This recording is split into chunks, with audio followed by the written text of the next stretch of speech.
So far, Hib is there, and you're up in Ontario, and we got Susan from Chicago and Nick from Texas. So right now it's the four of us. Let's get rolling on this, and then if a few other people call in, fantastic. And the way I want to work this is since there's a small number of us, feel free to mute yourselves. You can either use the mute if your phone has a mute, or you can always hit *6. But what I'd like to do is, since it's a small number of callers, is throughout the call, I'd love to have some interaction because I don't want to just sit here and spew out information. I want to stop. I want to grab some questions, and we'll keep it relevant to what we're talking about, and we'll navigate that way. And as the call starts off, because this is the first official call, if it starts off with some smaller numbers on it, I want to use that opportunity for the people that call in and invest the time. And the three of you have it, so we'll use that tonight. So I'm very excited about this because you might have seen maybe through some of the videos on the website at sellingcoaching.com, but I'm really passionate about this, what I'm teaching here, because just like all of you, I graduated from IPEC back in 2004, and I was just so passionate about coaching, and I just knew that this was something that I would be doing in some form for the rest of my life. I just didn't know how it was going to work out. And the reason why I'm still doing it today, just over 11 years later, is not necessarily because I knew what I was doing in the beginning, but what I did know, the one thing I knew is that I needed help, and I needed to work with mentors, and I needed to find people who were doing what I wanted to do or what I thought I wanted to do on a much higher level, that had a business model that was very successful. And when I say a business model that was successful, it means that they were earning the type of money that I wanted to earn, and they also were helping the people in ways that I wanted to help people. And even at the time I didn't know specifically how, I wanted to see, as I went to their events and listened to their telephone calls or what they were doing, I wanted to get a feel for the effect and the impact they were having on people. And that's how I worked, and I found my mentor coach. And that happened literally my first year. And I worked with him for the next 4 years. And I invested a lot of money and a lot of time. But as a result of working with him, I was able to catapult my business from basically zero to over a six-figure income in my first year. And I haven't stopped since then. And I'm saying that to just impress upon you is that when we band together and we find people who can assist us, and not so much in the coaching aspect, because there's so many resources out there where you can learn the skill sets on how to become a better coach. And, of course, one of the best ones is the school that all of you and I attended, IPEC, and I believe that's a phenomenal resource. So we'll work on our coaching skills, but now it's all about how can we start to understand selling and how can we become more comfortable with it.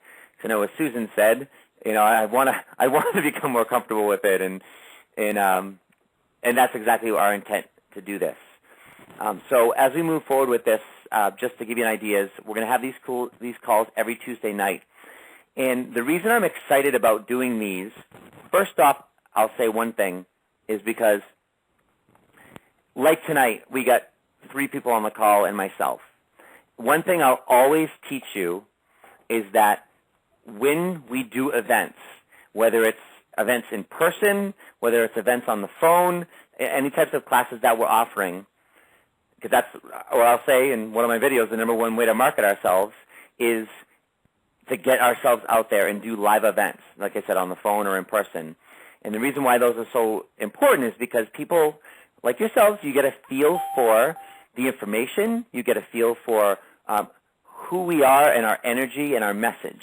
And that's when you begin to connect with somebody. And when you like what someone does and you like what they teach and you're benefiting from it, you use more of their stuff, you subscribe to their email or whatever the case may be, you become a part of their database, and then you consume their information. And when you start doing that, that's when people get excited about you.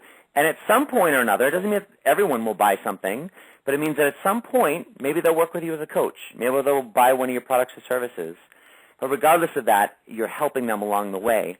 But one thing I'll always teach when you do live events, just like this one, is I don't care if there's one person, 100 people, or 1,000 people, but more so, especially in the smaller numbers, if there was no one on the call tonight, guess what? I would have been giving the call to myself to the recording, which the call is being recorded, just so you know, in case people miss it.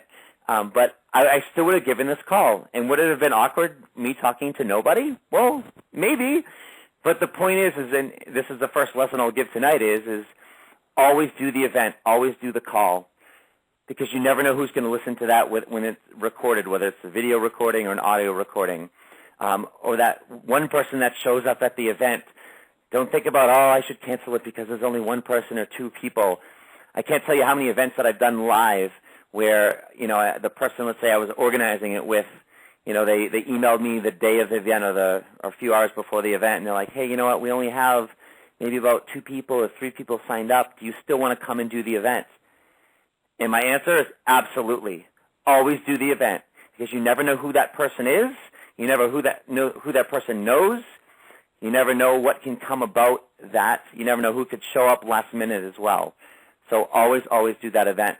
So with these calls, I'm excited mostly because everything I'm doing here within the website, these calls, etc., is I'm basically teaching you what I've done and now what I'm doing with selling coaching. So over my 11 years in coaching, like I said, my business took off right away, and it's not because I knew what I was doing. It's because I was working with mentors, and one in particular.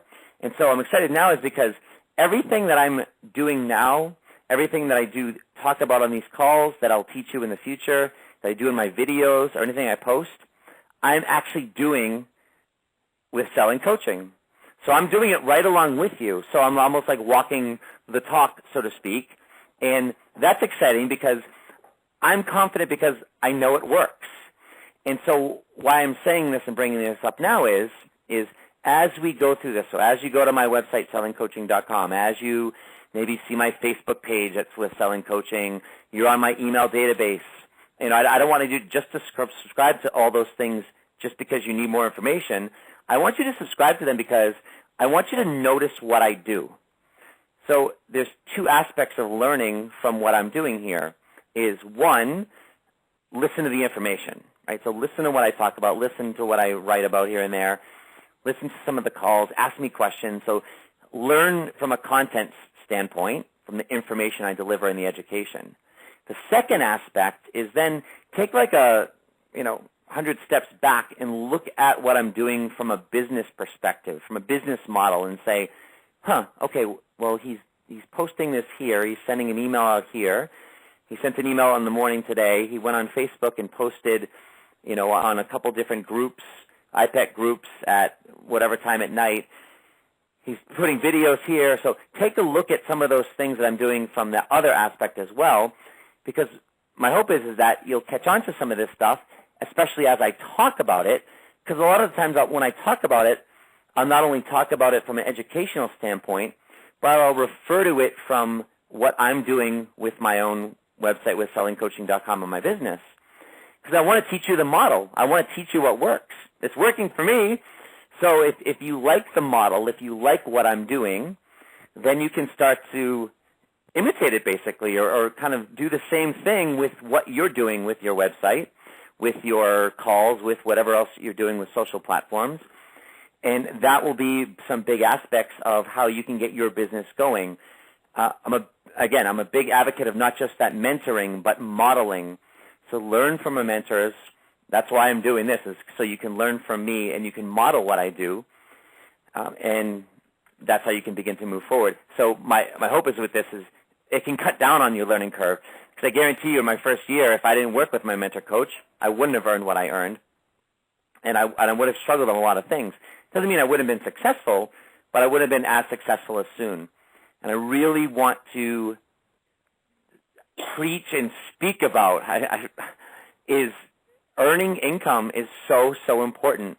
And a lot of people, they get very scared of money, and they get very scared about, I don't want to talk about earning money or talk about money. But money's such a huge aspect to what we do, and we deserve to get paid what we're worth. And so a lot of it is entrepreneurship is working harder on ourselves than we do our job. Because if you work hard on a job, you can make a living. If you can work hard on yourself, you can make a fortune. That's from one of my mentors, Jim Rohn. And that's what I did. I worked hard on myself, and I did my job. Never really had a job, but I worked harder on myself, and I developed myself, and I developed the skill sets. And one of the skill sets that we're talking a lot more about is the skill set of selling and developing that aspect. So as we move forward, one important aspect, and I'll send to the three of you right away, is you might have seen if you visited the website sellingcoaching.com that there's an Ask Jeff section. There's a few buttons all around. And if you click it, it basically takes you to the contact page. So these Tuesday night calls, I really want to start focusing more on your questions. So what questions do you have around different aspects of selling coaching? So, watch some of the videos, what's going on in your own business, whether it's real-life client examples or whatever the case may be. Go to the Ask Jeff section and ask me a question. And I'm going to start pulling a lot of those questions and using those to answer. I'm going to use this format of the Tuesday night call to answer those questions, especially as I get, 2, 3, or a bunch of them around the same topic. We can expand upon that. But especially for, obviously, the three of you as moving forward, use that as a resource. And then also people that will listen to this from a recording standpoint, I want to use that resource. So the more questions I get, and again, I'm going to be picking the ones that are relevant around the aspects of selling coaching that I teach. The three areas: get leads, get clients, get paid. And again, get leads is all about how do we market ourselves so we can actually get the leads. Then what get clients is all about how do we sort through those leads, kind of almost qualify them to find the serious from the curious. And then get clients is, asking for the money, moving forward and getting paid, maybe handling objections if we actually get them. So what I want to do is, like I said tonight in the emails, is I want to kind of talk about our business from a 10,000-foot view. So I want to pull us away from the intricacies of selling right now, and I want to start to take a look at what does a business model look like from a 10,000-foot view? Generally speaking, how does it work? And in other words, what is the business model machine? And the machine means if you turned on a machine, it's going to start working and it's going to be making something, right? And it's going to spit something out the other end. And what spits out the other end for us would be leads. And then we take those leads, we qualify them, do our thing, and then ideally at the end we get paid by selling them a product or service. But what we're going to talk about tonight is kind of almost like that marketing engine, that business model that we can generate those leads through what we do with marketing. Because when we have a steady source of leads, that's where our business comes from, right? If we don't have any leads, we don't have a business. And so let's look at it from a general standpoint. And then what I'll do is, with the three of you, is we'll open it up a little bit and we'll kind of have a discussion. Maybe you can give us some ideas or examples of maybe what you might have done or have been doing for marketing if you feel like you've had some success with it. And we'll give some examples in terms of get people going with maybe some new marketing ideas. So when it comes to that 10,000-foot view, let's think about it like this. First, the main objective. The main objective for us is we want to quit our jobs. We want to have coaching as a full-time practice. Odds are if you're listening to this, you want to do that. Now, Nick from Texas, right now, do you still have a job and you're just doing coaching part-time? I have no job and I'm doing the training full-time. Okay, so right now you're going to the school full-time, no job, and your intent is once you graduate, what is your intent? I want to combine my artistic background with my coaching, for coaching. Okay, and you'll be doing that full-time though, correct? Yeah. Awesome. Now, Susan, what about you? I know you said you were working in corporate for a long time. Do you still have a job there? Susan, you there still? All right, we'll go to Hiba. What about you? Sorry about that. I muted myself because we're having storms here. No problem. No, so I left corporate in '09 and have not worked since other than coaching. There you go. So right now, would you consider your coaching business full-time? Yes. Okay, what was that hesitation? Well, I have never been booked to the level that I want to be. Although I guess you could say I work on it full time. When I'm not coaching, I'm networking, I'm speaking, I'm doing something else related to it to bring in clients. So that hesitation was what then? Well, it was that wishing that level of coaching was higher, that the number of clients was higher. So it's almost like it was that hesitation seemed like a belief that, well, I'd like to call it a full-time coaching practice, but it's really not, even though I do it full-time. So it's a full-time time business, but not a full-time from an income standpoint. Yeah, that would be true. Okay, that's good. So one thing, just a tip for you right there is to find like at what level of income, and you don't have to give us a number at this point, at what level of income would you consider it a, quote, full-time coaching business? Because obviously you're earning some money right now, it sounds like. Whatever that number is, whether it's $500 a month, $1,000 a month, or $5,000 a month, whatever it is, it's something.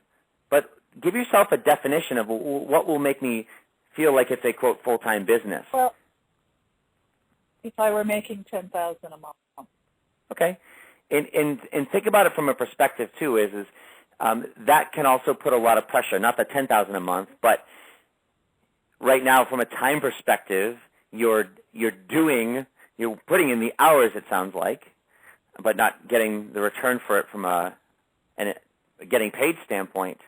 And so it's taking some of that pressure off and even starting to understand, it's like, all right, well, what would that definition be of a full-time income for you? And then more importantly, I guess, creating that plan to get there. And having fun with it along the way. Because remember, another thing is that the amount of hours that we work in our business, that's actually irrelevant.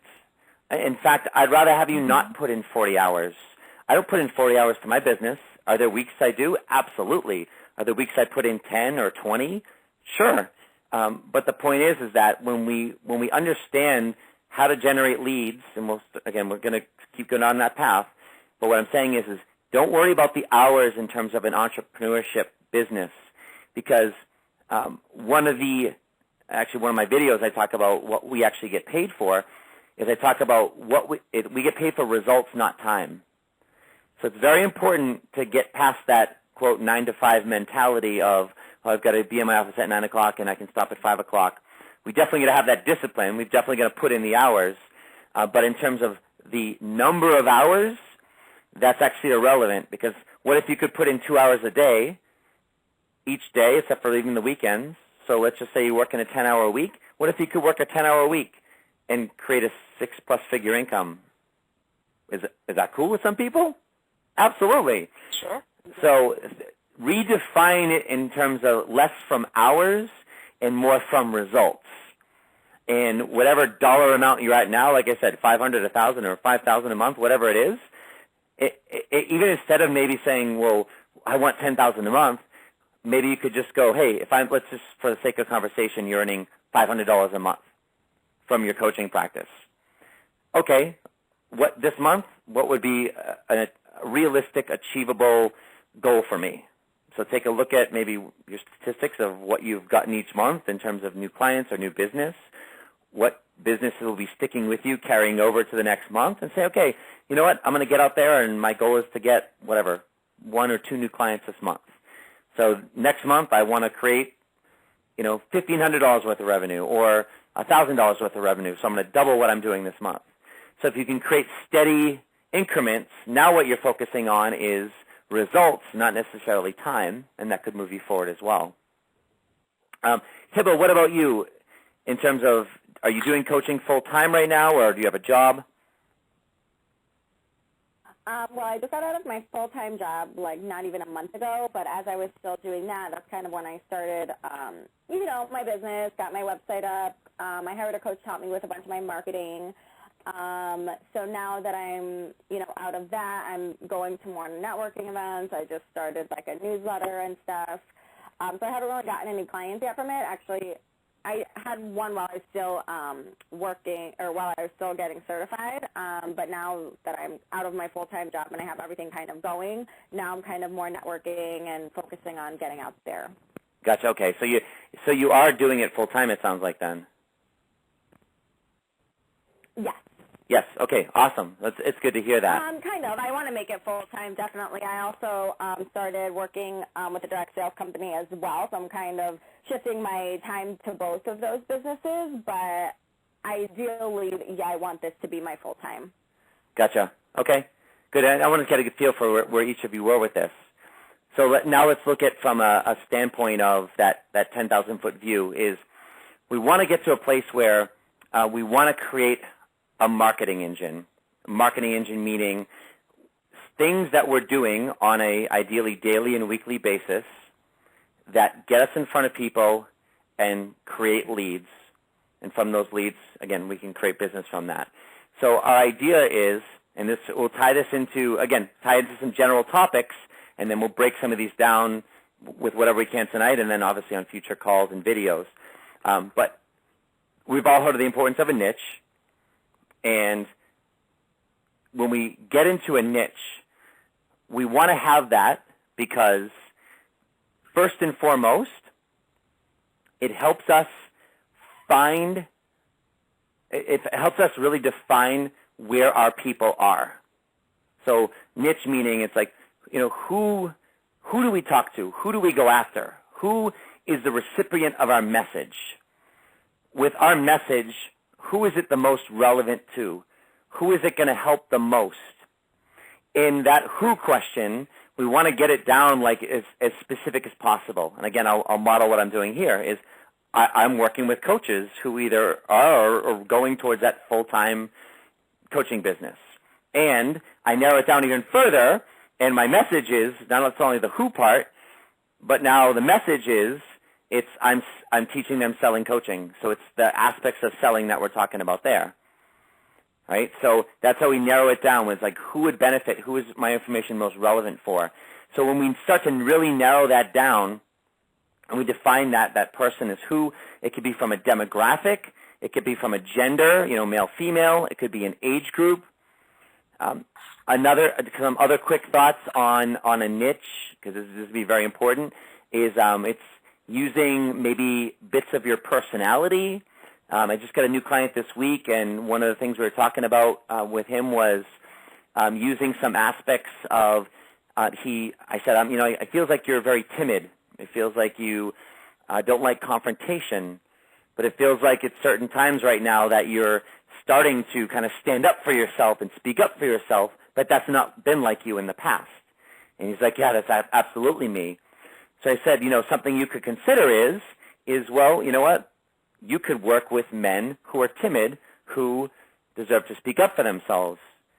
And so, and again, that's just starting to bring in a thread of this person's, way they tend to behave. So it's another aspect for you is think about maybe are there ways you tend to behave that you're working through right now? Because if you're working through it right now, that's what I find with all of us is that our personal passion and our motivation can come from what we're working through currently in our lives. And then as we're working through it, even if we haven't gotten to the other side yet, it's like we want to help those types of people. So maybe start to identify what are some of those threads of personality, and that could start to be your part of your niche or a piece of your niche. Another client I've worked with, this person is very direct. They're very blunt. They're very they just tell it like it is. I think all of us have, at least one family member or friend where you just kind of almost shake your head and go, oh my God, I can't believe they say that, or I can't believe how direct they are. And as I'm talking with this person, and I'm like, wow, you're so direct about things. Like, do you know how rare that is? Do you know how rare it is that, people in the world today can actually be direct with things and really just say it like it is? And it's not like you're trying to hurt anybody or, offend anybody. It's just, you're just saying it like you see it. And it's very rare because people sugarcoat things, they just hold things in, they suppress it, and they forget about it. They shelf their own, agenda. They shelf their own needs for others, like in relationships, etc. And I'm like, and you just were able to speak that out. I'm like, what if you took that and actually brought that in as part of your niche? And part of your business name could just be like speaking directly or something along those lines. Right there, that could be your niche. And you could even further define it in terms of who you'd be working with, maybe what population, what gender, what age. But even if you didn't do that, right there, that could be someone's niche, is speaking directly. I teach people how to speak up and speak for themselves. All your education can come from around that aspect of it. So I'm trying to show you different ways and ideas to come up with your niche. But again, the importance of that, we'll be doing more videos and we'll have a whole call on niche sometime. But I'm giving you just a little snippet of that because I'm pulling it back now into this business model. So as you define your niche, and now we've got it, let's say, really well defined, it's going to help you market so much easier because now we ask ourselves, where do these people hang out? Where do they go? So online and offline. So online, what social media platforms are they on? Are they on LinkedIn? Are they on Facebook? Are they on Twitter? Are they on Instagram? Maybe they're on a few different ones. We don't want to focus on all of them, but find maybe one or two that they would primarily be on. Do they have Facebook groups? Do they have Facebook pages? Do they have forums? So that's online. And, who else, another question we could ask is, who else is currently doing what I'd like to do? So if you've got a niche, like when I came up with the niche of selling coaching, I'm like, who else is out there that's teaching selling coaching in this specific niche? Because there are plenty of people out there and coaches out there who help coaches in business, but I found that a lot of them were just very general. It's like, hey, just let me help you create a successful business. Well, what does that mean?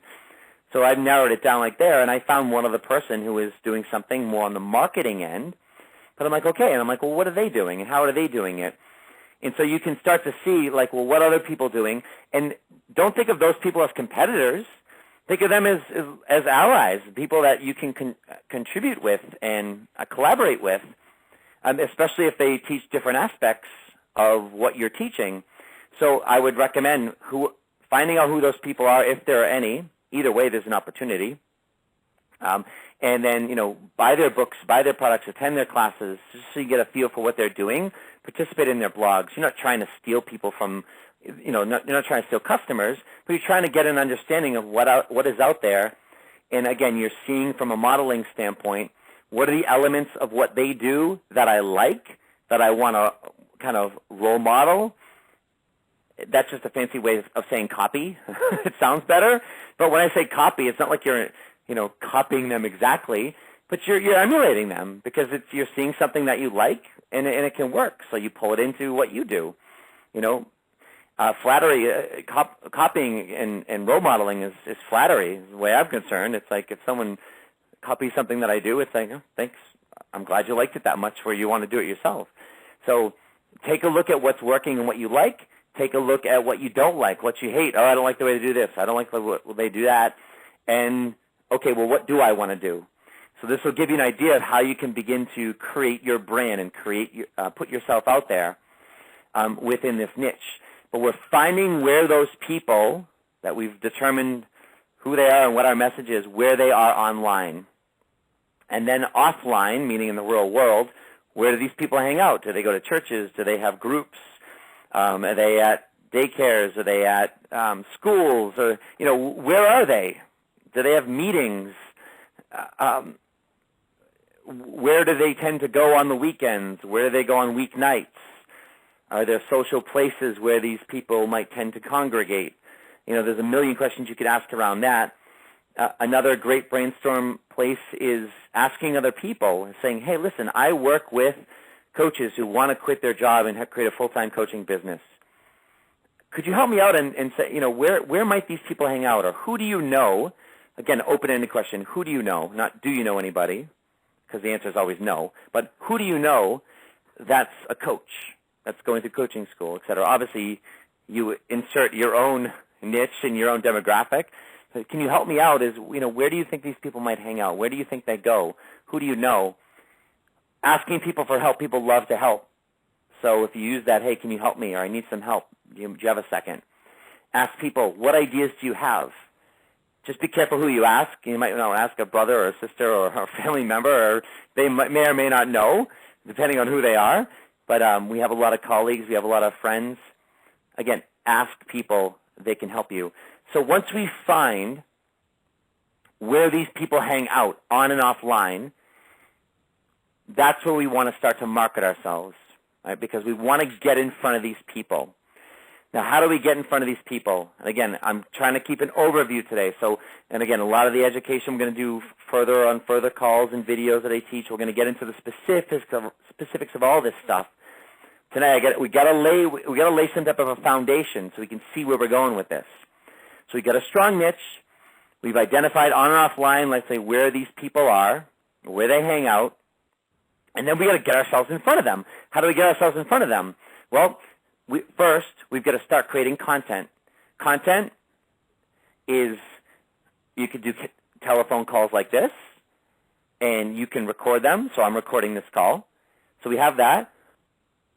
That's a live event that we can invite people to. So if we go to forums, if we go to groups, etc., again, you want to not just blatantly, hey, invite people here and there.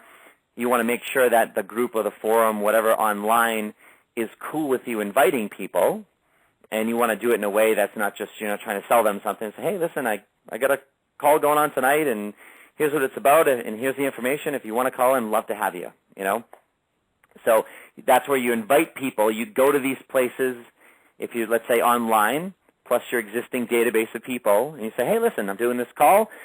The biggest thing is you've got to do it consistently. So that's why I do this call, like, for instance, every Tuesday night. That's one thing we can do to create content. So we host a live event, and we can record it. Not only can you record it, but you could also transcribe it. I could transcribe this call and take that audio. Someone could type it into words, and then that could be used as an article. We could take bits of it and edit it out and turn it into an article. We could use it as part of a book someday or an e-book. So I'm trying to give you just different ideas. Those can turn into paid products down the road. But again, that's one way of starting to create content. Another way of creating content is making videos. Like you see some of the videos that I have on the Selling Coaching University with a quick note on those.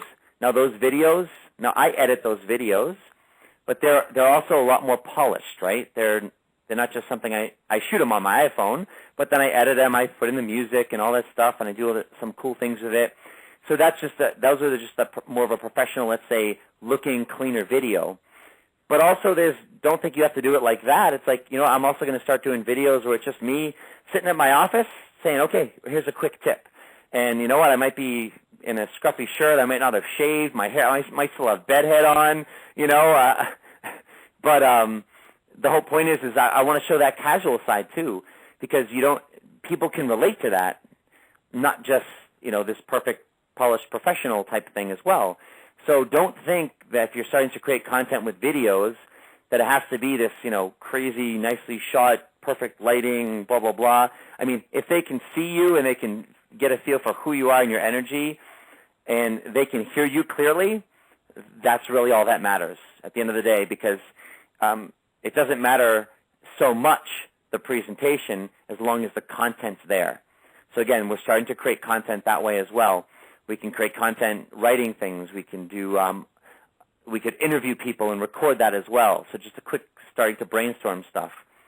Either way, the whole point of this is we're starting to create content, and we create content. This is where we start putting it out there. Again, so we found out where these people are, and they hang out online and offline. So as we start to create content, we get it out there. We put it on our website where our blog is hosted, and that's where a lot of it's kind of the hub of it. One of my videos on my Selling Coaching University is, why it's so important to create a blog, and then also why it's so important to create a video blog. And so that will give you an idea of how to effectively use that in your marketing system that I'm talking about here in more details as well.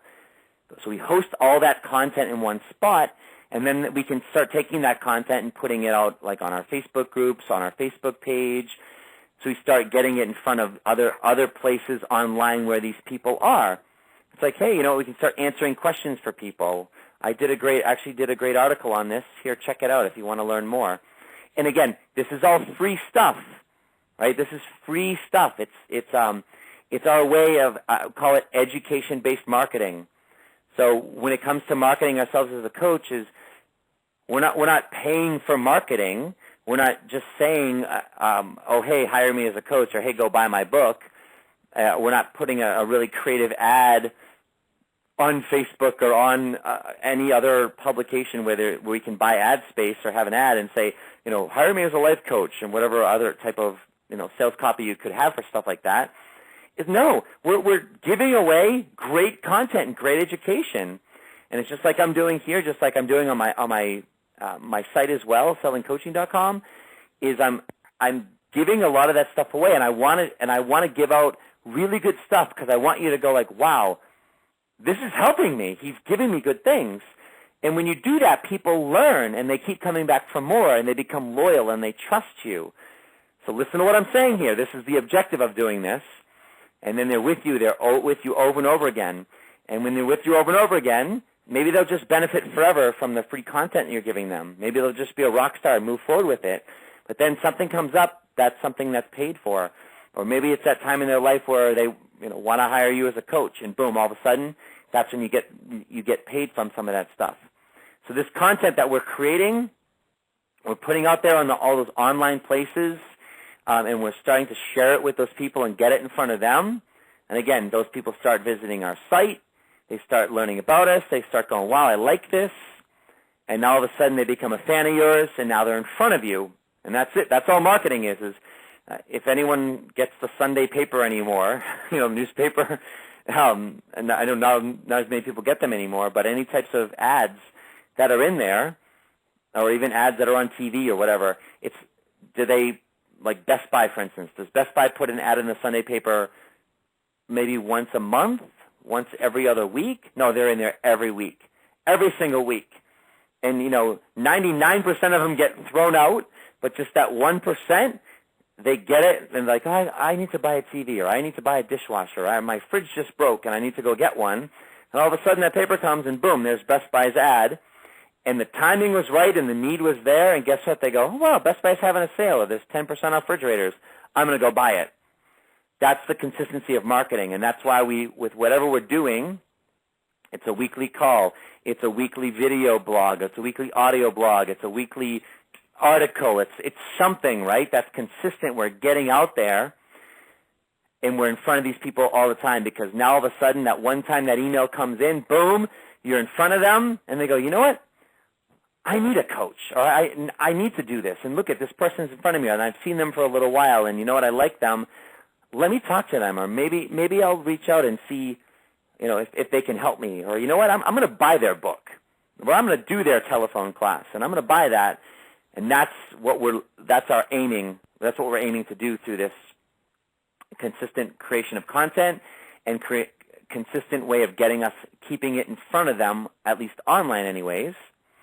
Now, on the same token, is if you find great places where your demographic is, your target market, your niche, and that's another quick way of thinking about your niche is just what is your target market? That's really your niche. So if you find places where they are in the real world, it's hosting events, right? So again, 10,000-foot view, hosting events. Two ways of doing it. It's number one, okay, I can find a space. Who do I know that has a space in the basement of a church, or who has a friend that has a warehouse that has some chairs that I could invite people to, or they have an extra office space. So I could use that space to host an event. Ideally, you're paying nothing for it. Sure, you could go to a local hotel and rent a room out for $200 to $300, for an evening for a small room. I wouldn't recommend that. I've done that. Yeah, does it work? Yeah, it works. But I don't want to spend $200 to $300 to get realistically 10 or less people in there. I want to do it for free. So I'm not telling you not to do that. Just from experience, find someone that you know that has a space that you can use. Say, hey, listen, I want to host an event. I know you have that space. Would you mind if I use that space on Thursday evening for an hour and a half? So you can find a space like that, and you can do the inviting. If you've got people that you already have on your database, or somehow you can find those people and invite them, that's one way of doing it. That's a lot more work, and honestly, unless your database is very large, database meaning the people that are in your niche that are like on your email database that can get your emails on a weekly basis, that are subscribed to, that are local, that can be more difficult or challenging. To me, the best way of setting an event up, which I recommend because it's easier to do, is if you find a place where people congregate or people go that are in your niche, in your target market. Like I said, churches or schools or daycares, or if there's groups of them that get together, something like that, then you can actually see if that place or that group will host an event, and you could be a guest speaker. So let's say, for instance, you work with realtors.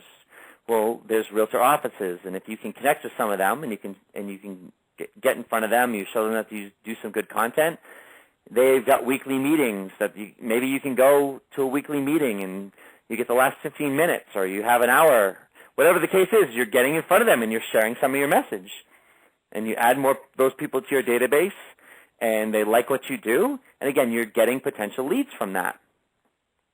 So we're hosting events if it's live, and we're getting in front of these people. And again, the main objective to any and all this stuff is we're getting in front of people and helping them with our free content, our free education, again, that education-based marketing. We start to help them out. They start to like us. They subscribe to our database. They thumbs up. They like our Facebook page, our YouTube channel, whatever platforms we're out there on.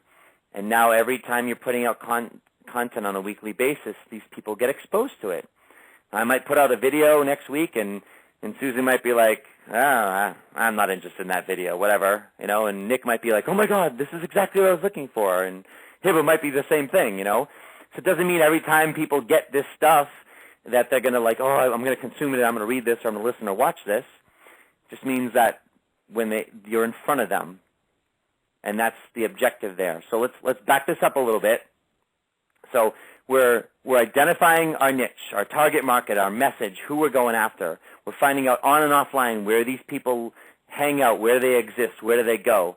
And then we're getting in front of them. We're creating content. We're putting it online. And then from offline standpoint in the real world, we're setting up videos. We're doing live events. And I would say do live free events.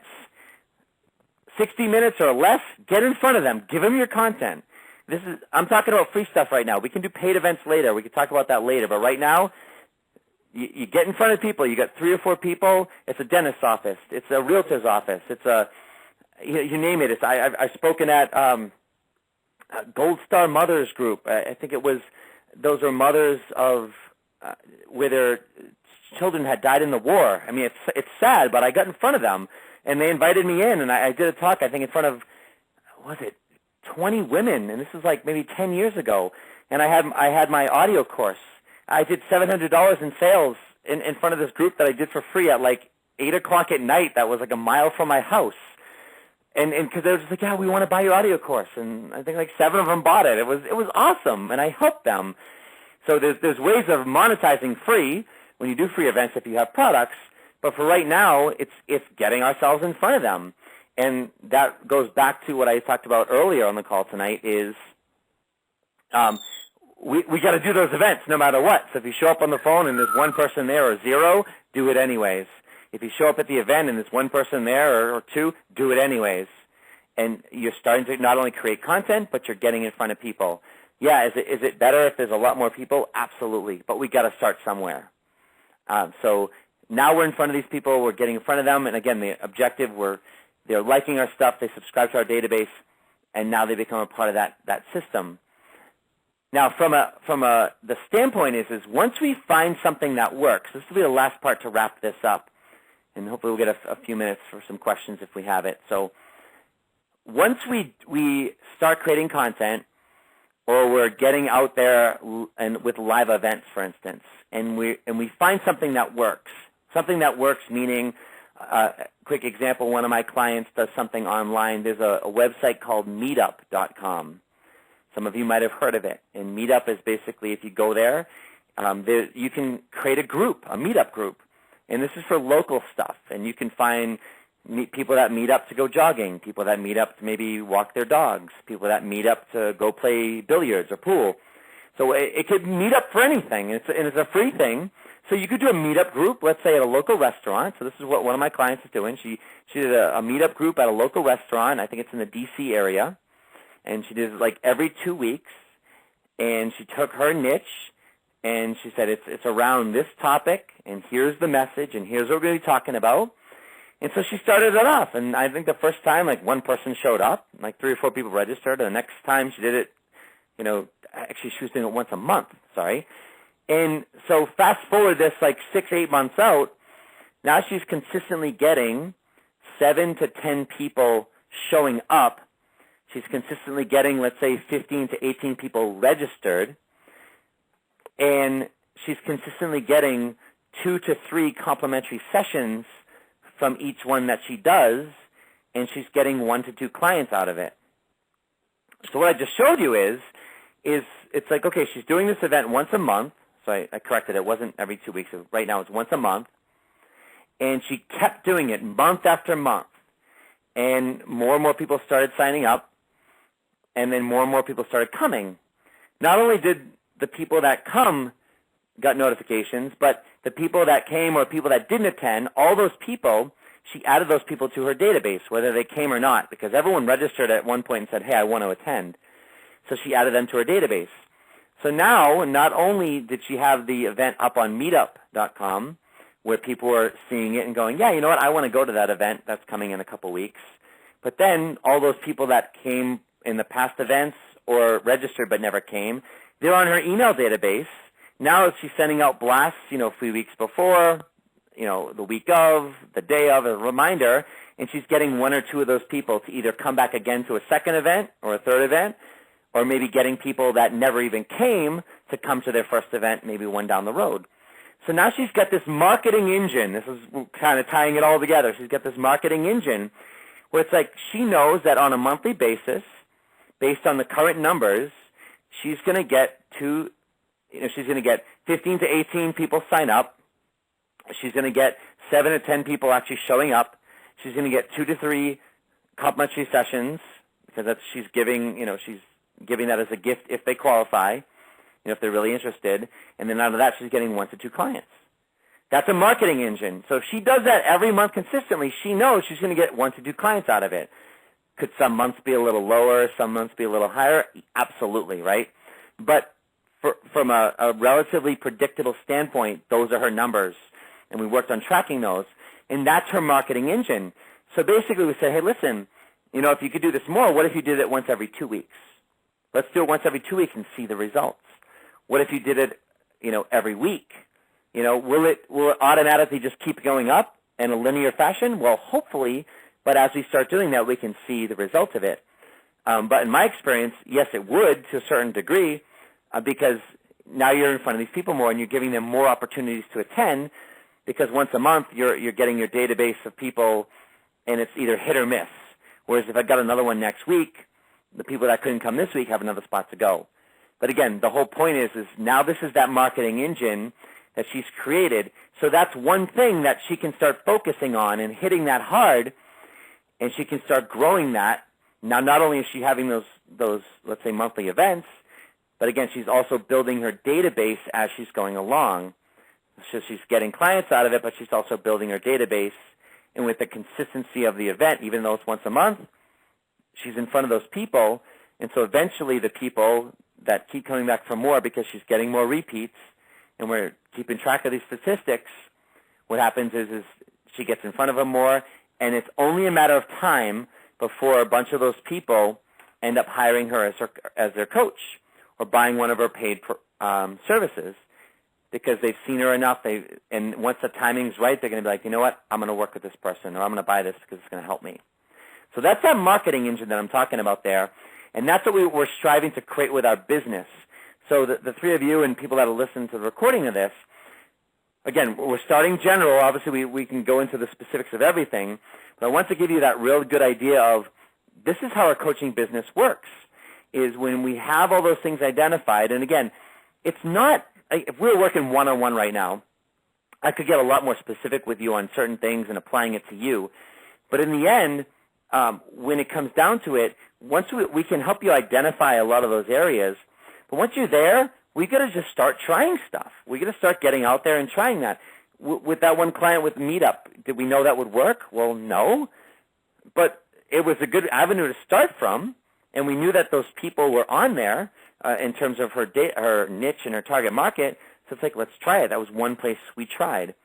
And she's getting some response, and I'm like, well, here's what we do. We keep going at it, and you just got to be consistent with it. You got to work the things that we teach you in terms of staying in front of these people and following up with them. And again, we'll go over lots of all this stuff as we move forward with this. But if we keep going with it, we're going to see we're going to start to see some results. And if the results are worth the energy and the time we're investing in it, then we'll continue with it. But we can't determine that until we're doing it for 6 or more months. So again, that's why we start off when we find some of these places and we start moving forward with that engine. So that's kind of what we want to create in our business, and that's going to be the framework for everything else that we talk about. Because if we're not generating any leads and we're not building a database of subscribers, to our email and other platforms like Facebook, et cetera, people that like our page, et cetera, then we're not gonna get any leads, and then learning the selling aspect's not even worth it because we're never in front of anybody. So that's where we start off from. I know we're right at the end of our call. Let me just open it up real quick to the three of you to see who might have maybe, let's say, a burning question before we end the call tonight. I have no burning question, but I think it was a great talk tonight. Thank you for sharing. Awesome, Nick. It's great to have you, and I'm excited to hear where we can help you move forward as well. Yeah, I like the idea of putting a question on your website, and then the next time we can perhaps discuss it or you will discuss it in the next Taylor class. Absolutely. I can't guarantee that I'll take every question, but as questions come in, I'm going to start compiling them, and that's going to be the content. So go ahead and ask away. Susan or Hiba, a question before we go, or something that you want to clarify? I know it's kind of. Oh, would you like to go? Hiba, go for it. You got it. Okay. I know it's kind of different for everybody, but really, in your experience, how many times would you say somebody needs to be exposed to you before they actually sign you on as a coach? Well, we can't ever say how many times, right? I mean, I could say once, I could say 100.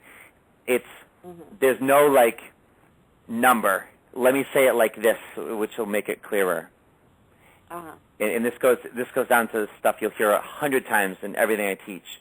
It's all about need and timing, right? But the timing thing is what's going to make the difference. So, for instance, and I'll just use the three of you, for instance. None of you may ever work with me as a coach, right? Maybe you'll never hire me, right? However, you all have a need, and I'll just use it like this.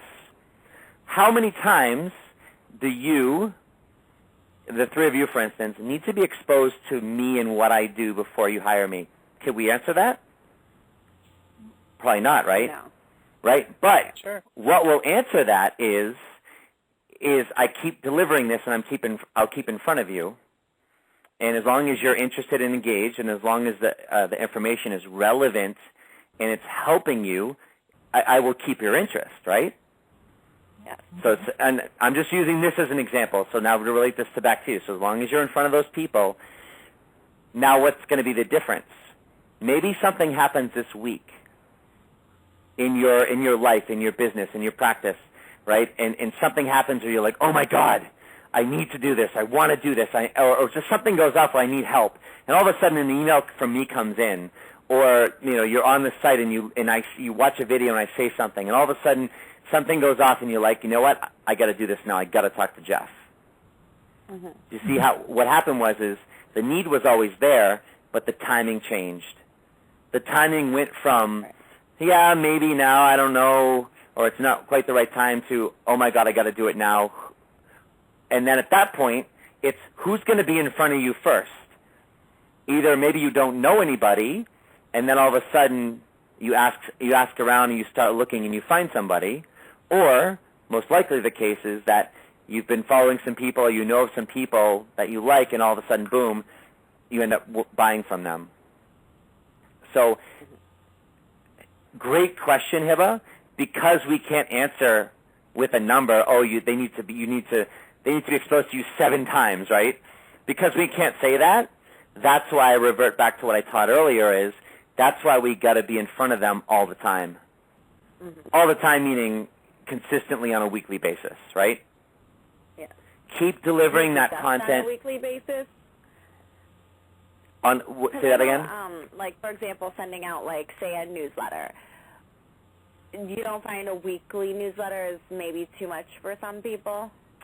No, we want to do at least a weekly something. So weekly newsletter, okay. Absolutely. And you know what? Ask some questions about that, because I'm going to be doing calls and videos on email marketing, newsletters. We find different ways of getting in front of people, but in a nutshell, yes, if you're going to do a weekly newsletter, yes, once a week, because I just absolutely. sent my first one out on Monday. Do you think I should Congratulations. send another one out? I would say, you know what? My mailing list. So you're not overwhelming yourself and other people right now. Do it once a week. The best thing I ever did, once a week. Okay. Once a week, and real quick is I would, in the email that you send out, just do a catchy subject line, something personal, like, hey, like what I don't know if you saw my email today. It's like, hey, you know what? I'm so excited because you know what? I'm going to spend the day with my son at a water park, but I was also tonight's the first selling coaching community call, blah blah blah. So I'm just I'm sharing something about myself, so because you're a real person, and that's what people want to know. They want to get to know you as a real person as well. So I was playing with my daughter, blah blah blah, and all of a sudden it reminded me of this. And so I wrote this article on the top 5, blah, blah, blah, blah, blah. Click here to check it out. Post it on your website, on your blog, and then you want people clicking through the email to go to your website. Okay, see, I didn't actually start a blog on my website, but I should probably do that. Absolutely. And again, check out some of my videos on why it's so important to create a blog, and you'll start to understand the value of that. And it's actually very easy to do if you're using like a WordPress or something like that. And if you have questions, right? Because I can't go into the detail of it right now, but write me some questions, and maybe that's one of the things we can talk about next. But cool. Simple answer: yes, in front of them every week. Because remember, how about this? If people don't like it, they're going to unsubscribe, right? Mm-hmm. So, yeah. So, are you on my email list right now? I think so, because I got the email for this call. Okay, yeah. So you're on my email list, right? I'm going to send you stuff, and you're going to get an email from me maybe 2, maybe 3 times a week with different valuable stuff, right? Maybe you're on the Facebook page as well, and maybe you start seeing some stuff from Facebook. So I might be in front of you 2, 3 times a week even. If someday you're going to be like, I'm so sick of Jeff, you're going to delete me, right? Let's hope not, right? But let's hope not. But if I'm just giving you stuff and I'm in front of you and I'm giving you relevant, great information, why would you delete me, right? You're going to love it. Yes. And some days you're in a rush and you're like, oh, I don't have the time for this, or you're going to save it, or you're going to delete it just because you don't have time or it's not interesting. But you know that the stuff in general is working for you. So if it's not, people are just going to either delete it or they're going to unsubscribe. And we can't worry about that. And that's why it's so important that it's like if you believe in what you're doing and you're putting out good content and it's in front of a group where it's relevant, meaning that group of people wants that information, they want it. So you're not imposing unless you're just bothering them with stuff that they really don't care about. Are you with me? Mm-hmm. Yeah. And that's why it's so important, again, to go back to defining our target even more, because now that also helps us determine what we're going to write about and what we're going to say, because if we know who is listening and what they want, now we know what to talk about. Right. So let me get to Susan, and you're welcome. And if anyone needs to go, I know we're a few minutes over, but you're feel free to sign off. I just want to grab Susan real quick, because it sounded like you had a quick question. Well, I just wanted to say that I loved what you said about personality, because it's very much, how I work with people. I think my biggest challenge now is, shifting from smaller businesses back to corporate. It's tougher to get in front of those people, and and a lot of times more costly to get in front of them. So, that's my biggest challenge. And so, I'm playing with, I'm putting some things together, to go around and distribute to companies to do like lunchtime learning type things. But there's probably a ton of stuff that I haven't even thought of. So that's my big area of concern right now. Okay. So you don't necessarily have a question. It's more of you're stating, it sounds like you're stating a challenge you have of, I kind of have an idea of a population I want to work with. Well, I guess the implied question is, what are some ideas in that area? Right. I can hear that. Okay. So so I'll tell you. I'm going to let you go. Yes. And write a question to me, and we'll start to talk about that a little bit, because that's an interesting question. So your question basically is, I want to work with people in corporate America or corporations, mm-hmm. and you're saying I'm having trouble finding ways to get to them. Right. Okay. Getting to them in their jobs, correct? Like where they work? Now there's kind of two aspects. Maybe these are two different questions. There are two ways that I want to work with. I do enjoy one-on-one. So there's the corporate people that I may work with one-on-one. And then there's working with teams, because who I'm targeting is corporate middle management and their teams. Gotcha, okay. And so you want to you want to brainstorm ways of getting in front of them. Yeah. Okay. Yeah. I'll tell you what. They just don't network like small business people do, and they don't go to the kind of local events. You could go to a conference and be a speaker at a conference. I mean, that would be one way. That's kind of similar to how you get with smaller business people, but it's a little bit different with corporate. Definitely. I'll just say this before we close is first, send me an email. You can go through Ask Jeff or send me a direct email if you want, and anyone can as well, at sellingcoaching@gmail.com if you want to write a little bit more, and we can always go back and forth and brainstorm a little bit as well. But what I'd say is you've been in that arena, right? Yes. You did it for 30 years, you said? Yep. Okay? So you know that arena. So you got to put yourself back in those shoes. And again, over 30 years, I would imagine the industry's changed slightly, or a lot. But either way, you've been there through different cycles, and you've been, I'm guessing, at different levels or maybe even different companies. Either way, you've been in those shoes. Put yourself back in those shoes and ask yourself, if there were a person like you right now trying to get in while you're in that arena, how would they do it? How would they have to connect? Who would they have to talk to? Where would they go? What would they have to say? Mm-hmm. What would capture their interest? I would imagine very easily you have plenty of contacts within that arena that are still currently in corporate in those corporations, correct? Well, you know what? Not as many as I thought, especially after not talking with them for a while. Well, let me stop you there. Sadly, a lot have moved on or retired, but there are some, yes. So all you need is one, right? But whether they are or they aren't, they've been just like you. ask them the same question. So they've been out of it for X amount of years, like you have since I think you said 2009. Great. So what? They were in it for a decade. They were in it for a year. Or they were in it for their whole life. Whatever that means. Call them up. Find them. You can find them now so easily on Facebook and all that good stuff. And say, hey, listen, here's what I'm doing. Here's my challenge. How would I do this? What recommendations do you have? Who do you know? I'll revert you back to a bunch of the questions I asked earlier on, right? Because you can't quite see it, but I'm like, you've been there, so put yourself back in the shoes and ask those questions. Find other people that are currently there and or were there, whether you know them or not, and ask the questions. Go make a list of the top 10 companies. I guess I'm answering your question anyways.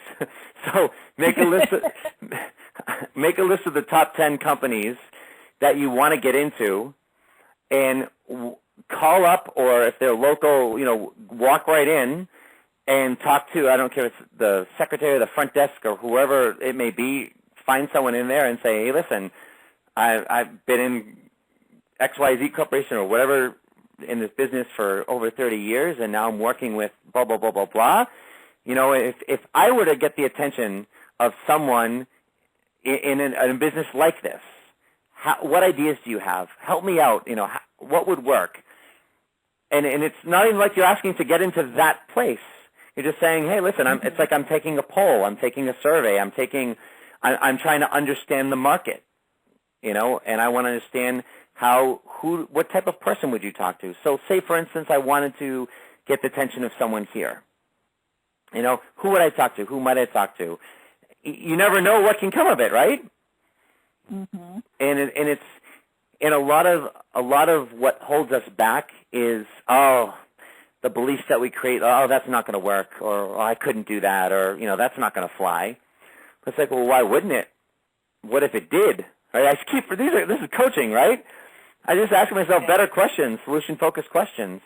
And so coach yourself into asking those questions that even the avenues that maybe you think or the ones you've thought of that maybe you tried or maybe never tried because you didn't think they would work, revisit those again and say, well, how could they work? Or what would make it more effective? Or what's another way of looking at this? Again, if we were on a one-on-one call, these are the questions I'd ask you. And it would just get you to think about things differently and then come up with an avenue. And like I said before, we try it. And we got to be consistent with it. If you want to, God, I could go on for another hour. But okay, we can wrap up, and I'll think of some good questions and send them off to you. No, but this is good. If to say, you know what, if this is valuable, I'm all fired up. I'm not going to bed anytime soon. You know what? We'll do this because this is how I roll. And this is what I want you to do with people. Is I want you to underpromise and overdeliver. I will do that with all my clients. I'll do that with you guys right now, because when you do that and you fight for people, they benefit, they move forward, they get results, and they keep working with you. And so I want to teach you that as well, and I always will role model that. But there's a book. I'm at my bookshelf right now, or my bookcase, and you've got to have a library in your house. Oh, I do. Right, all of us, right? We got to have even if you don't read stuff. I'm not even a reader. I'm a listener. I listen to audio stuff, but I still got a bunch of books that I've leafed through at least. But I've read enough of them to know to get the good stuff out of it. But anyways, it's I can't think of the name right now, but if you email me, I can always get it to you. But basically, you know who wrote it? No, I can't think of it right now. But if you email me, I'll send it to you when I think of it, because it will happen as soon as I hang up. But basically, in there, it's like, if you want to get into any company in the world, you name it, write it down. And you will find a way to get in, meaning make your list of your top 10 companies that you want to work for or do something with. Write it down. Start by asking around in terms of contacts within your existing database. Who do you know? What ideas do you have in getting in there?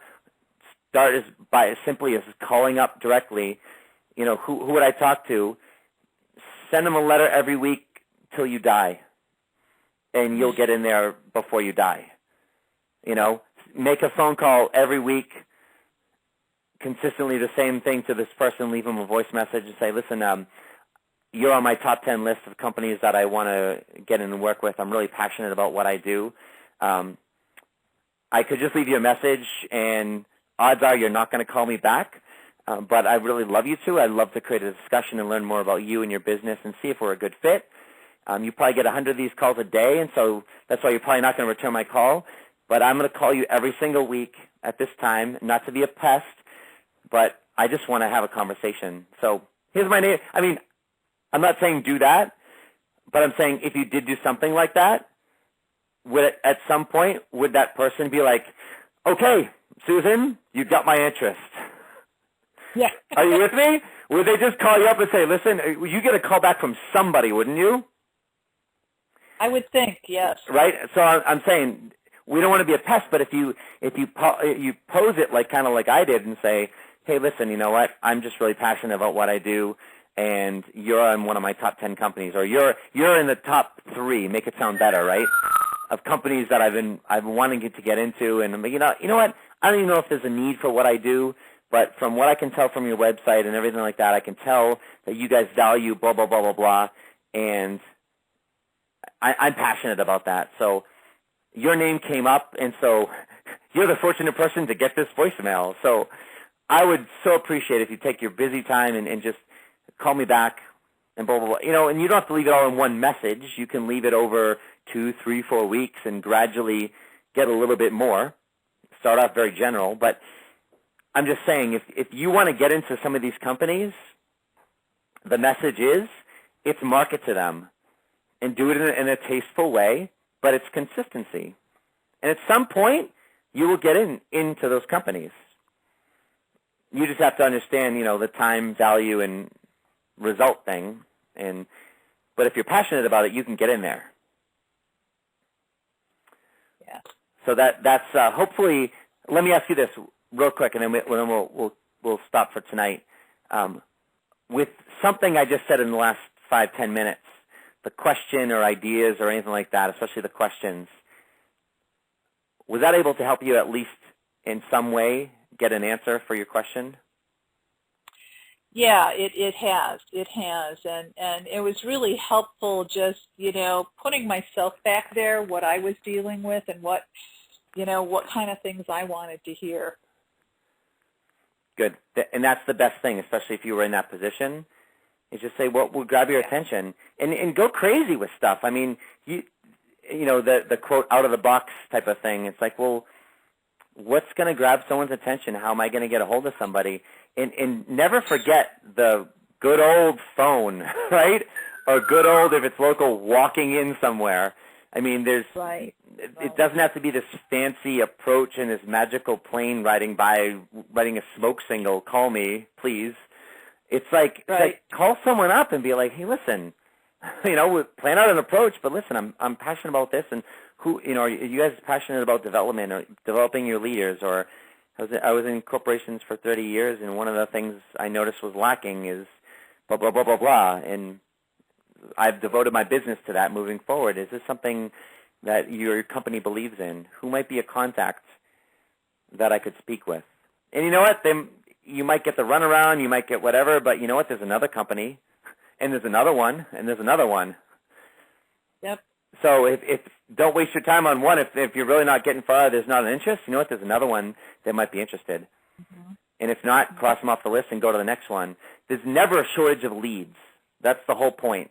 If one person's not interested, it's like, hey, listen, you can continue to get my great information and relevant information. If something changes, you let me know. Who's next? Who's next?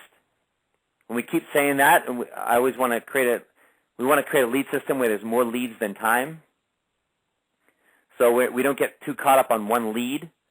So we're just like, oh my God, and we put all our hope in this one person or this one company, and we hold on to them for dear life, and then we consciously ignore signs that they're really not interested because it would just dash our hopes of actually having business. So we pretend to have leads that really aren't leads because they're not interested because we have nothing else coming in.